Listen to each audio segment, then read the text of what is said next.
allowed, just so I don't ask too many? 13, Rebecca, if that's okay. Fine. I don't think I'll go up to that, but yeah, cool. All right, say when you're ready, and I'll get kicking. Yeah, no problems at all. Right. Recording. Yeah, that's all fine. Okay, ready when you are then, Rebecca, if you kick us off. Thank you very much indeed. Great. So first of all, I just want your reaction, really. What did you make of England's performance in the last test? Obviously, we got thoroughly outplayed. Obviously, tricky conditions, they played well. They got a couple of class spinners, and we didn't have an answer for them last game. So I think, yeah, going forward, that's one thing we obviously have to counter and be good enough to be able to manage that situation and put bigger runs on the board. And are there concerns now about, the pitch ahead of the next test? I don't think concern. I think we know what we're going to get. I guess they're pushing their conditions to their extremities, and we know it's going to spin quite considerably from ball one. So I think it's more just about trying to find a way to play well in those conditions, and obviously understand that they're going to be challenger, but try and do a good job. And what was it like wicket keeping on that pitch in that last test? Yeah, tough. Yeah, I'd say the last two games are probably the hardest pitch that I've kept on. So yeah, they've been challenging, and I think the last game, I think it might be Sue with the pink ball, but the amount it either was skidding or spun, I've probably not seen a wicket like that before, or an experience like that before. So it was a good challenge to keep on, and yeah, one I guess I enjoyed. Your performances have been a shining light on this tour. Are you more confident now that you can perhaps knock Joss Buttler off his perch? No, I think, as I said, going into the tour, I think it's obvious Joss is going away for rest to get with his family, or has been with his family for a bit. And the way I've mentally approached the games is just 3 more opportunities to play for England, and try and do as well as I can, basically. And if anything does come of it, it happens, and that's amazing. But just trying not to look too far ahead and just enjoy the moment, I guess.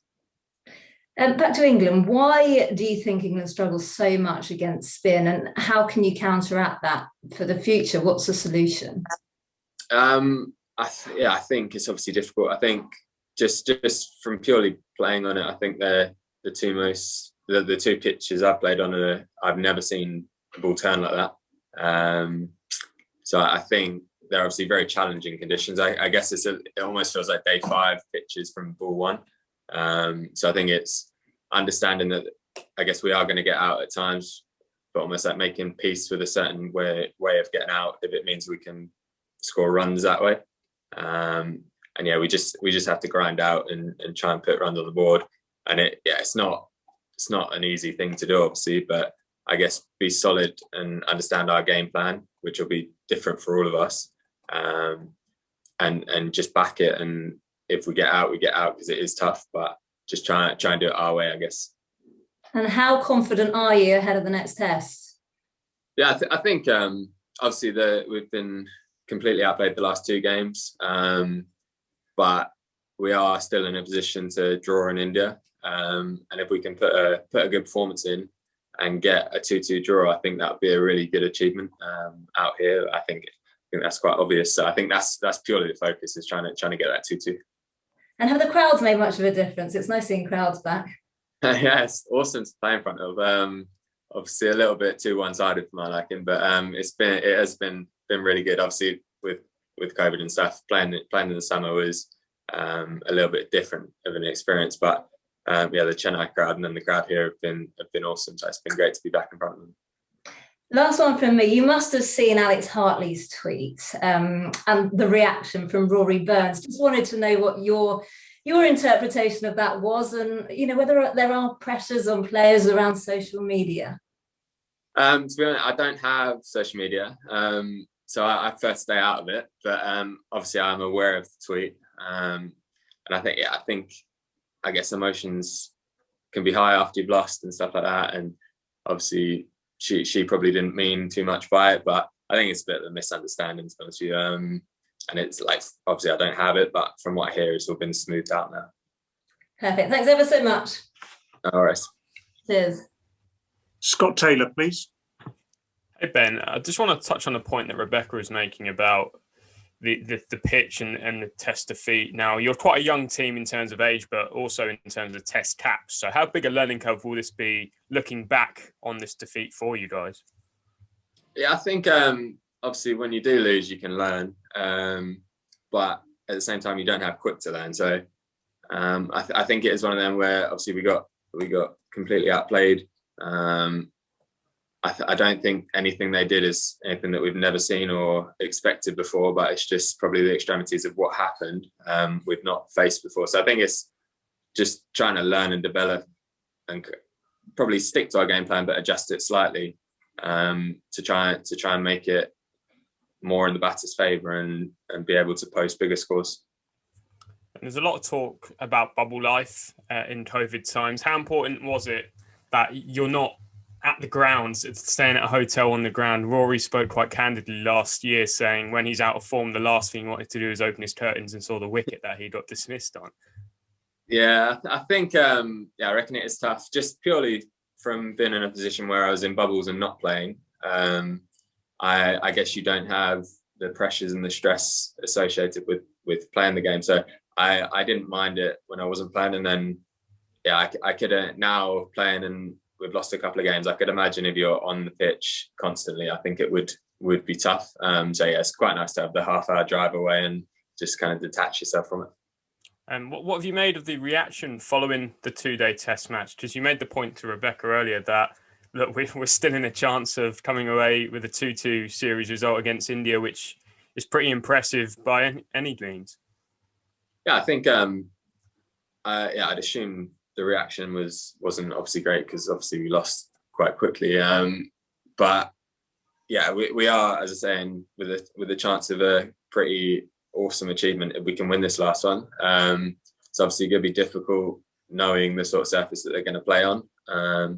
But yeah, we just got to be better than we were in the last game. And yeah, if we can do that and we can perform a bit better and put pressure on them, then we got a chance. And just about Joe Root, really, he was quite modest, as he always is in his post-match press conference, saying, the crowd didn't come to see me take 5 wickets. But having kept to him in this series, is he quite underrated as a spin option for you guys? Yeah, I think definitely, especially on these wickets, obviously. I think his bowling can be suited very well to these style of wickets, just purely the amount of turn and skid that is on offer. The way he bowls, he does both of those things. And he's quite hard to line up as well. So he can be quite a challenge for a batter, especially if he can spin it square as well as skid it onto the shin, then it's obviously a tricky game for a batter. And just finally from me, what's the mood been like amongst the younger guys? Obviously, you know the likes of Ollie quite well. These guys who, on their first tour of India, it's probably doesn't get any tougher in Test cricket for these guys. So how has their mood been, and what's your role as one of the older players? Not 28, I'm not saying you're old, but one of the, you know what I mean, one of the more sort of come around quickly. Yeah, exactly. One of the players that aren't under 25, for example. Yeah. I think obviously. After the first game, I think that was more the wickets that guys thought we were going to play on, more the traditional Indian wickets, whereas you can bat on it at the start and it deteriorates. And I think, the change of wicket and from going from ball one, I think is obviously a challenge, and that can be difficult mentally when we're not getting runs. But I think it's staying trying to stay even and realistic and back our methods and try and go about things a similar way and tinker where needed. But I think if you're batting on these wickets and you're negative in your mind, thinking you're going to get out, then you've got no chance. So I think it's staying positive and trying to see the benefits and try and see what you can offer to the game and just trying to go out there and do it. Perfect. Good luck this week, mate. Thank you very much. John Etheridge, please. Ben, hi. You mentioned earlier about the challenge of keeping wicket on these pitches, and you said that you enjoyed it actually. But could you just explain some of the difficulties when the ball is turning quite as much as it has been? Yeah, I think generally when a ball spins, it's obviously fun to keep. But I'd say the biggest thing I found, say somewhere like Sri Lanka where it spins, it does it consistently. So that can be at times easier to keep, just purely because you know that the ball is going to turn. I found the wickets here, and especially that pink ball, just the fact that it could spin square past the batter or it could skid quite quickly on, like a real challenge. Just purely because you get beaten for pace and beaten for spin. So it's been tough, but it's something. Obviously, you're in the game all the time. You've got a chance. So I've really enjoyed it. But yeah, I'd say it's the couple of the toughest pitches I've kept on. Have you been pleased with the way you've done it? Happy with the performance? Say again, sorry. Have you been happy with the way you've kept wicket? Yeah, I think so. I think you never. It's not the sort of pitches where you're going to catch every ball and feel in good rhythm. But I think overall, I think for the level of challenge of the pitches, I've been fairly happy. Yeah. Just on your batting, your method seems to be slightly less aggressive, I suppose, than one or two of the other guys. Is that the way you see it? Just try and sort of absorb as many balls as possible? Yeah, I think so. I think for me, it's the way I find it out here is the first sort of like 20, 30 balls, like when you don't understand the wicket and you don't have a feel of how the ball's coming off, it can be pretty tricky. And I would say my game, I don't have as many shots as some of the other guys. So that's probably slightly more high risk for me to play bigger shots early. So I think for me, I've looked to try and just be compact, be solid, and then try and expand my game as it goes on. That's been my theory. Paul Newman, please. Hi, Ben. You've shown spectacularly what you can do again and made it very hard for them to drop you. Do you think there might be room in the same England side for you and Joss in the summer? We've got a lot of good players, to be honest with you. So obviously we did that a couple of years ago. Obviously I don't know what they're thinking. Joss did a fantastic job when he was playing, and we've got 6 guys who are amazing batters and a couple extra on the sidelines that wanted to get in. So yeah, looking ahead, I'm not too sure, but I know we've got a lot of options. So I guess it'll be tricky to get us both in. Is it a frustration though that however well you've played so far and might play in this next match, it might be your last test for a while? It's not the way I'm looking at it. I'm just at the moment I'm looking at it as a chance to play another test in India. And yeah, it's an amazing experience to be able to do it. And I think it's one of those where I'm purely looking at how in the next game I can do well, rather than the bigger picture, and just kind of take it one game at a time. But as you said before, the pitches have shown, given you a perfect sort of showcase to show what you can do, I guess. Yeah, I think obviously anytime it does as much as it has been, then you're always going to be in the game. And yeah, I guess it's just about trying to do as good a job and as solid a job as possible, and try and impact the game in ways that I guess where you kind of can steal a wicket, steal a stump in, something like that. That's my goal. Thank you. Chris Stocks, please.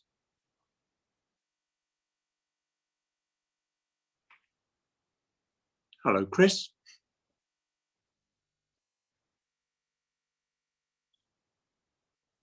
Hello, Chris. Chris, can't hear you, so we'll come back to you, and we'll go next to Valkyrie Baines. Hi there, thanks very much. You mentioned that you were expecting more of the same pitch-wise for the last test. How do you go about turning things around in such a short time frame so that you play better and hopefully for you guys the result is different? Yeah, I think I was at training today, and I think it would be pretty similar from the looks of it. So I think it's firstly not getting too down on ourselves after the last couple of innings. Obviously they didn't go the way we wanted, but I think it's trying to keep a positive, kind of clear mindset, because I think when you're struggling and you start to get clouded in your judgment, that's when things can go badly. So I think just trying to keep a clear mind, stick to the processes, stick to the game plans, that sort of thing, and potentially at times be slightly more positive if the situation dictates. But yeah, just try and, I think, come up with a game plan that could potentially work on that surface, now that we've had experience of what it was like in the last game.